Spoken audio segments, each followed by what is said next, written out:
Matthew. Claire. And the economy and cybercrime were top of the agenda at talks between the US and China. Yes, the American Vice President Joe Biden was meeting his Chinese counterpart, the Vice Premier Wang Yang, and these are annual talks between the two countries. And it seems like the atmosphere was pretty cordial, although Joe Biden was calling for economic reforms, in particular freeing up the exchange rate, the Chinese exchange rate. They think the currency there is rather undervalued. They did also agree a plan to cut carbon emissions, in particular limiting the output from coal-fired plants. But when they came to the topic of cyber attacks on American companies, the US Vice President did toughen up his tone. Let's take a listen. We both will benefit from an open, secure, reliable internet.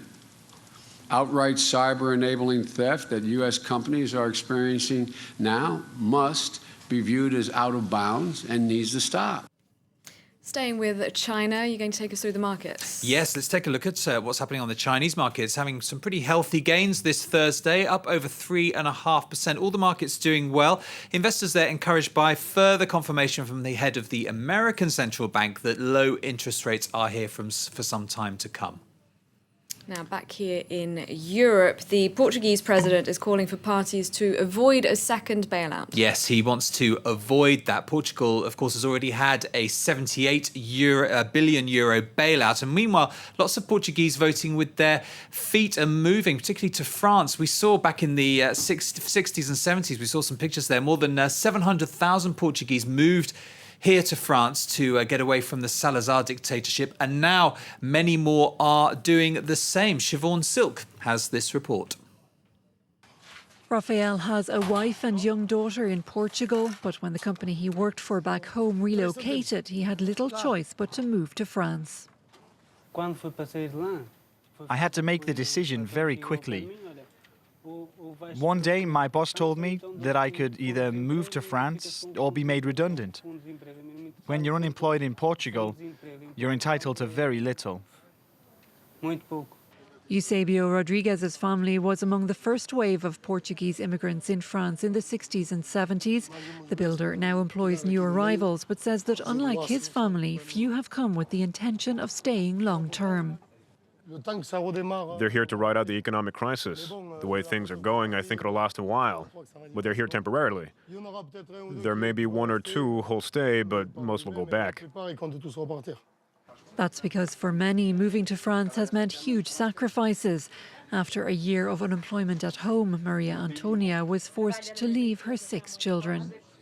But at least here I can work and send money back to them. Unemployment in Portugal is at an all-time high of 18%, while youth unemployment has hit 42%.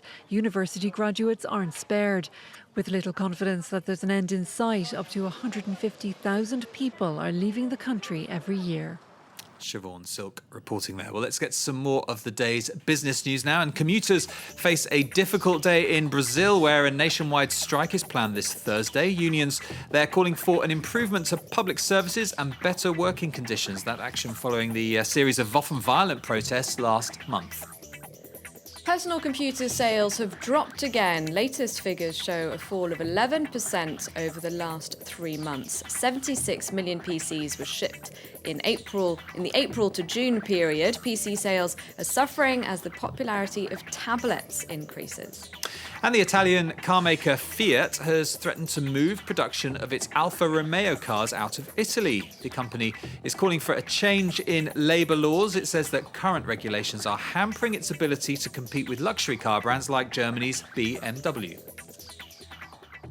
Moving on to a vote of no confidence for Facebook in Venezuela. Yes, that's right. A government minister there has been advising her fellow Venezuelans to, unfriend, if you like, the social network. This is Maria Iris Valera. She says that anyone with a Facebook account is unwittingly working as a CIA informant. And she cited the recent case of Edward Snowden. Of course, the country's offered asylum to him. She's obviously not against all big US social media companies, though. Look, this is her Twitter account. This is, in fact, where she made the announcement. So she obviously thinks that that must be safe enough. I thought I'd tell you as well, Claire, remind you and our viewers, of course, that I'm also on Twitter. I have nothing against it. So do get in touch with me on there if you'd like to. You can reach me at MatthewFrance24, and I only have a few followers, not like Maria Iris Valera, though, so I'd be happy for more support. How could you not sign up now that you've heard that? All right, we'll have to see if your Twitter account explodes. You'll have to let us know, Matthew. Thank you very much for taking us through